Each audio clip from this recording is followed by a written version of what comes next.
ഈ വീഡിയോ ഒന്ന് നോക്കൂ. രസിച്ച് തിന്നുന്നതിനിടയിലും സ്വന്തം അനിയൻ വീഴുമോ എന്ന് കരുതി ഒരു കൈ കൊണ്ട് സ്വന്തം അനിയനെ താങ്ങി പിടിക്കുന്നു.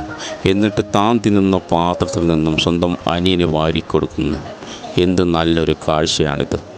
ഈ ചേച്ചി ഇവിടെ ഒരമ്മയാകുന്നു. ഇതുപോലെയാണ് എല്ലാ ചേച്ചിമാരും കുഞ്ഞുനാളിൽ.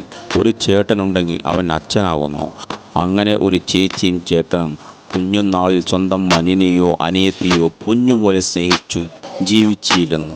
പിന്നീട് ഇവർ വളർന്നു വലുതാവുമ്പോൾ പരസ്പരം തമ്മിൽ തല്ലി ചാവാൻ നിൽക്കുന്നു. കുഞ്ഞു വയസ്സിലെ സ്നേഹമൊന്നും ഇവർക്ക് ഇപ്പോൾ കാണാൻ കഴിയുന്നില്ല. എന്താണ് കാരണം? സിമ്പിളാണ്. അച്ഛൻ്റെയും അമ്മയുടെയും സ്വത്തുക്കളാണ് ഇവരുടെ മെയിൻ ഈ പ്രശ്നത്തിന് കാരണം. ഈ കുഞ്ഞുമക്കൾ ഇങ്ങനെയാവാനുള്ള കാരണം ഓരോ അച്ഛനും അമ്മയുമാണ്. എങ്ങനെയെന്നല്ല, ഈ കുഞ്ഞുമക്കൾ ഓരോ വർഷം പിന്നിടുമ്പോഴും ഇവരുടെ സ്നേഹത്തിന് വല്ല കോട്ടവും പറ്റിയിട്ടുണ്ടോ എന്ന് ഓരോ അച്ഛനും അമ്മയും നോക്കുന്നത് വളരെ ഉത്തമമാണ്. അങ്ങനെ ഇവരുടെ സ്നേഹബന്ധത്തിന് ഒരു ബലക്ഷയമില്ല എന്ന് ഓരോ അച്ഛനും അമ്മയും ശ്രദ്ധിക്കേണ്ടതുണ്ട്.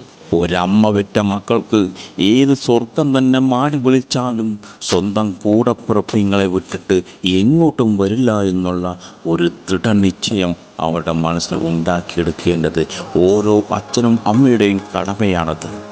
ഒരച്ഛൻ്റെയും അമ്മയുടെയും മുഖത്ത് നോക്കി ഒരാളും പറയില്ല മക്കൾക്ക് വളർത്തു ദോഷമുണ്ടെന്ന്. ഇങ്ങനെ ഒരുമയുള്ള മക്കളെ വളർത്തിയെടുക്കുവാൻ ഓരോ അച്ഛനും അമ്മയും ശ്രമിക്കേണ്ടത് അനിവാര്യമാണ്.